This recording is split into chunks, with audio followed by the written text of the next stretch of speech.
It's Before the Curtain Goes Up. I'm David C. Jones, and I'm here talking with Tom Arthur Davis, who is the interim artistic programmer for the Push Festival, one of the most audacious festivals in town. Hi, Tom. Hi, David. Nice to meet you. Nice to meet you. The Push Festival is so unique. What is it, 20 years old now? It's been around. This is our 19th, so we're almost there, yeah. So close, because it is a relatively young festival, but it came out of the gate swinging. Because unlike things like the Fringe Festival, which is non-juried, this is a juried festival. Someone chose these pieces that they thought pushed the boundary. Well, you describe it. What is the Push Festival? What is it? Yeah, that's a great question. Yeah, so you're right. We're not, it's not like a lottery-based festival. It's very curated, heavily curated. And we're an international performing arts festival. So this year we have 20 different shows representing 14 countries from around the world. So, you know, we go out and we go to different festivals. I recently was in Cairo for an amazing festival there. I went to Edinburgh. The person I'm filling in for, the amazing Gabrielle Martin, she goes to festivals all over the world as well. And we see what's on offer. And then when we're blown away by something and we feel like it's really going to be an important conversation for audiences in Vancouver or specific communities in Vancouver, then we talk to those producers and we figure out, okay, how can we bring this here to, like, you know, expand the horizons of the kinds of art that people are getting to access. And we also do local work and national work as well. So we really do kind of run the gamut. And Push, we do, it's performing arts, and it's kind of everything. So we do theater, dance, music, multimedia, circus, and it's all works, as you said, very audacious. I love that word. Yeah. So yeah, it's like stuff that's like pushing the boundaries and are as innovative in form. Yeah, I remember our show. This was, I think, pre-pandemic. Will that become a thing now? Will we say that? But it was from Germany, and it was about it was adults talking about how their parents, they're now being the caregivers for their parents because nobody has savings anymore. They can't retire and go somewhere.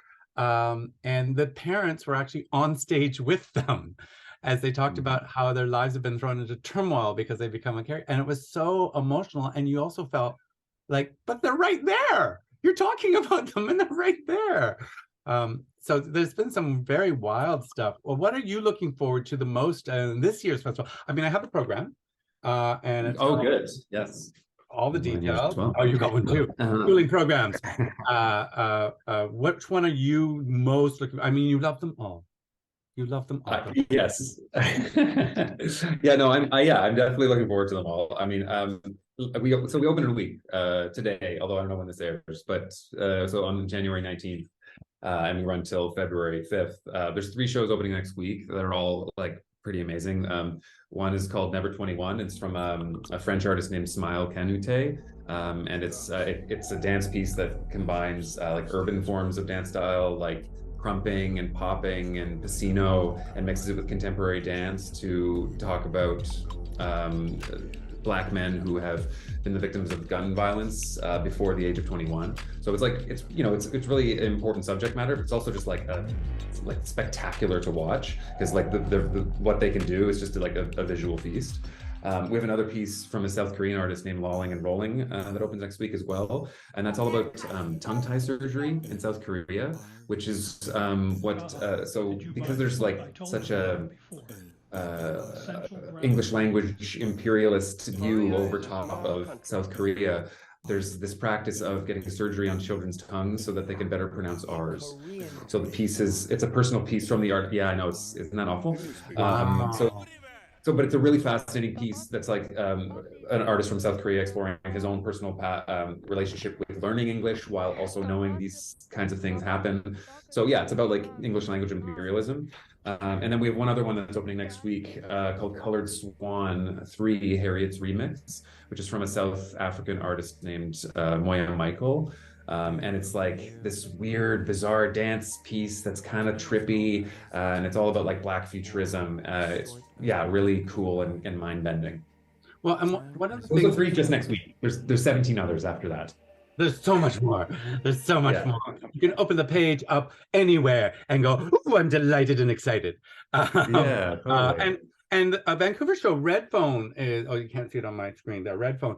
I love Red Phone. I actually took someone to that show, which takes place in phone booths. Not random phone booths, very specific phone booths. Don't go looking for it. Well, where would you find a phone booth? Sorry, I've had so much caffeine. I'm very wired right now. I'm sorry. I love it. But Red Phone is a delightful show. I took someone and surprised them on their birthday, taking them to that show.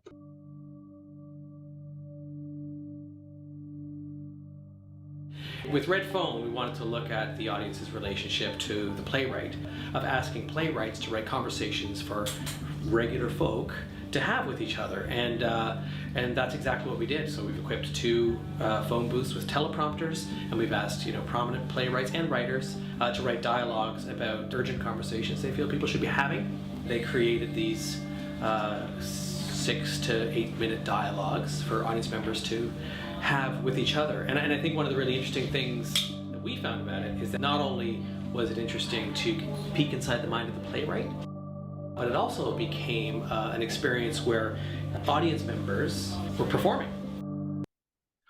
So you have so many different international acts and so many things that you've seen or that she's seen, Gabriel's seen in other countries.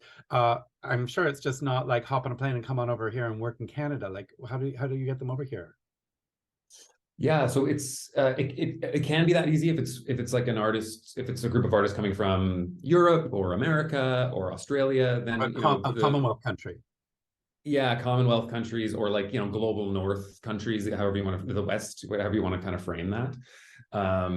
It's usually no problem. They do a quick little thing online and they're welcome to the country. But it's when we're trying to engage with global South folks from Africa, folks from Asia, folks from South America, from Central America, when it starts becoming really challenging. We've really had struggles with visas this year with artists from those regions, and like some right down to the wire. And there's one we still haven't even gotten, and I'm worried we might have to cancel the show. And it's really, it's frustrating and upsetting. I mentioned before that I went to that festival in Cairo. And I met so many amazing artists there from the whole region, from Morocco and Tunisia and Lebanon and Palestine and Egypt, obviously. And I was like, oh God, I got to get some of these presenters and arts organizations over to our festival. So I invited a bunch of them, and I even offered like, here, I'll pay for, to help cover some of your air travel and things, so you could come and participate and do this kind of exchange. And then I looked at the processing time for visas, and I was like, oh, it's 280 days.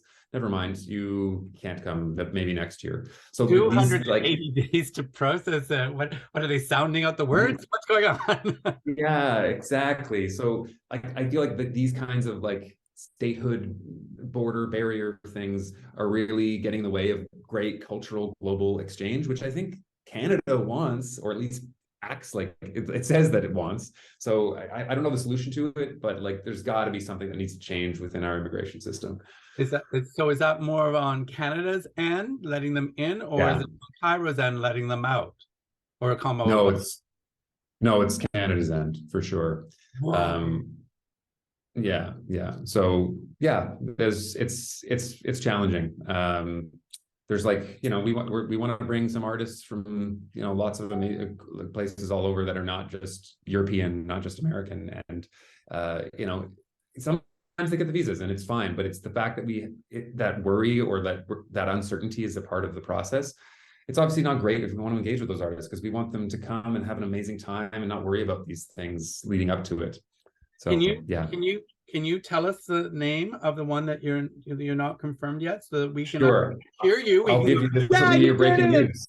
Yeah, you did it, or oh, we're so sorry. Which one was it? Yeah, sure. So this will be breaking news for you. So you get that feather in your cap. It's called "Because I Love the Diversity, This Micro Attitude, We All Have It." It's from an Indian artist named Rakesh Sukesh, and it was actually going to be this really cool residency collaboration with local playwright Marcus Youssef. So yes, that one there. Yeah. So he was actually supposed to have arrived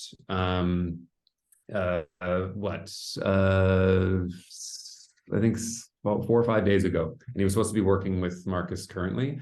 but it didn't come through in time. But we're still holding out hope that he can still come and be able to do something and present something. But we're getting down to the wire, and it's just unfortunate. And it's you know, it's kind of embarrassing. Like, I apologize to this artist on behalf of Canada.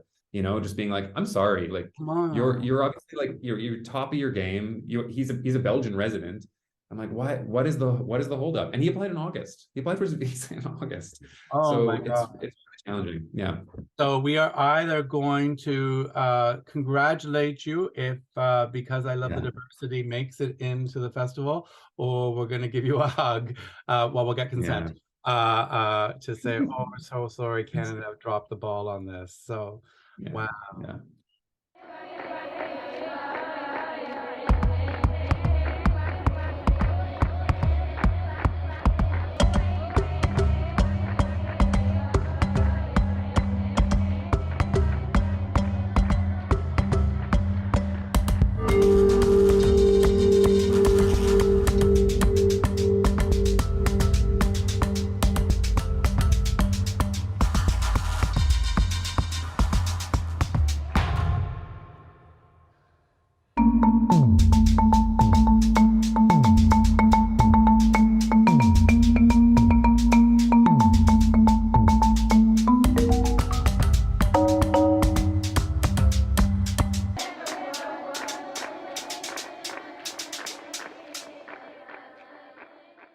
I'm so looking forward to the festival this year. And how about this? How about this for your final question?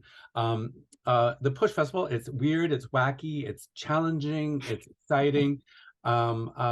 You have like 30 seconds, maybe I just did it, to sell this festival to the people who are watching this interview. They're like, I don't know, it sounds too heady to me, or it sounds too challenging. You're going to sell it to them. Okay, you're on. Action. Push is like an extraordinarily entertaining festival, first and foremost. Yes, it's boundary pushing. Yes, it can be weird and wacky and wild and heady, but it's like entertainment is usually always at the forefront of what we're doing. We have like some amazing circus pieces that are just going to be like a delight for your senses. That right there is reason enough. We've also got Club Push, which is like a really cool, relaxed way, grabbing a beer or, you know, non-alcoholic beverage, whatever your choice is, and going and watching some cabaret performances. We've got different people curating that. It's just like such an eclectic experience. We have dub music nights, with an amazing Zimbabwean artist and a local DJ. So like, there's so many reasons to engage with it that are not just like heady intellectual theater-y stuff. There's so many ways to push. Oh, I like that. So many ways to push. Well, thank you, Tom, so much for taking time out, because it starts on the 19th and it goes till February 5th. There's, what did you say, 19 different pieces from all around the world, some of them only for 3 days. So people got to go. So thank you, Tom, for taking time out of your busy day and chatting with me. My pleasure. Thank you very much, David. It was lovely talking to you.